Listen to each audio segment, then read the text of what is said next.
il y a deux façons de faire cette preuve. Si vous connaissez la topologie, une première façon, c'est de l'utiliser et de réaliser que c'est vraiment un résultat, ça porte ce nom parce que c'est un résultat de c'est la compacité en topologie. Si vous ne connaissez pas la topologie, passez directement à la deuxième preuve qui n'utilise pas tout ça. Donc si vous connaissez la topologie, en fait, ça consiste à remarquer que l'espace 0, 1 puissance p, il y a des fonctions qui, aux variables propositionnelles associées soit vrai soit faux, c'est un espace compact. Pourquoi? Parce que 0, 1 est compact et que finalement c'est un produit infini de compact. Donc là j'utilise le théorème de Tikhonov qui dit que les produits d'espaces compacts sont compacts même si ce produit est infini. Maintenant, si vous donnez une formule propositionnelle, f, l'ensemble que je note, f bar, d'évaluation qui la satisfont, c'est un ouvert dans cette topologie. Pourquoi?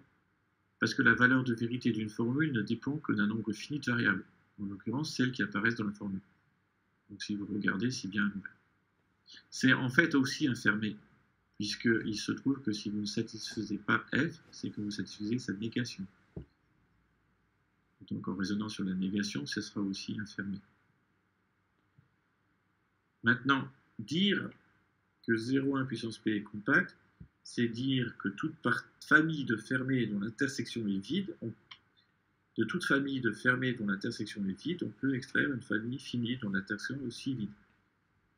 C'est la propriété, la caractérisation des compacts, le complémentaire de la propriété de Borel-Lebesgue. L'hypothèse du théorème veut dire que toute intersection d'un nombre fini de f bar pour f, une formule est non vide. Donc l'intersection de tous les f bar est non vide. C'est exactement le résultat. Donc c'est vraiment le théorème de compacité appliqué à cet espace un peu exotique. C'était une première preuve. Si vous voulez une preuve sans utiliser de topologie ou ce résultat de compacité, en voici une autre. Je considère une énumération des variables propositionnelles et je prouve le lemme suivant.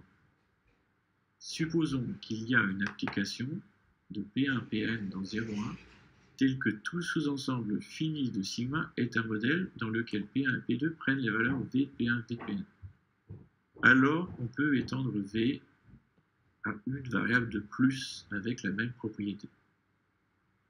Observez que si jamais la valeur 0 pour Pn plus 1 ne convient pas, ça veut dire qu'il y a un ensemble fini de sigma qui ne peut pas être satisfait quand on fixe P1, Pn et Pn plus 1 aux valeurs Vp1, Vp2 et 0 pour Pn plus 1. Alors, si U est un ensemble fini quelconque de sigma, alors d'après l'hypothèse qu'on fait sur V, ça veut dire que du coup U0 avec U possède un modèle dans lequel P1 et Pn prennent les valeurs Vp1 et Vpn. Dans ce modèle, la proposition numéro n plus 1 prend donc la valeur 1. Autrement dit, je suis en train de dire que tout ensemble fini U de sigma possède un modèle dans lequel on a les valeurs Vp1, Vpn pour P1, Pn et 1 pour Pn plus 1.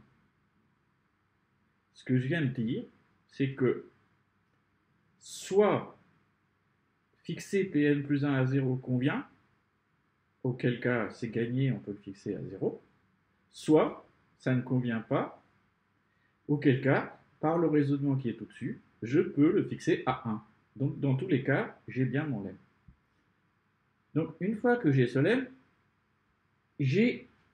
j'obtiens une valuation par récurrence sur n, telle que tout ensemble fini de sigma possède un modèle dans lequel P1, Pn prennent les valeurs Vp1, Vpn.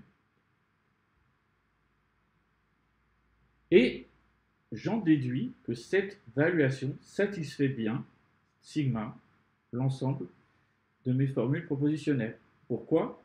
Parce que si je prends une formule propositionnelle f de sigma, dans cette formule, il y a certaines variables que je peux appeler PI1, PI2, PIK. Je peux considérer n qui est le maximum des indices de ces variables propositionnelles. Je sais que le sous-ensemble fini réduit à la formule f admet un modèle dans lequel P1, Pn prennent les valeurs V de P1, V de P2, V de Pn, autrement dit que la formule F est satisfaite par V. Fin de ma preuve.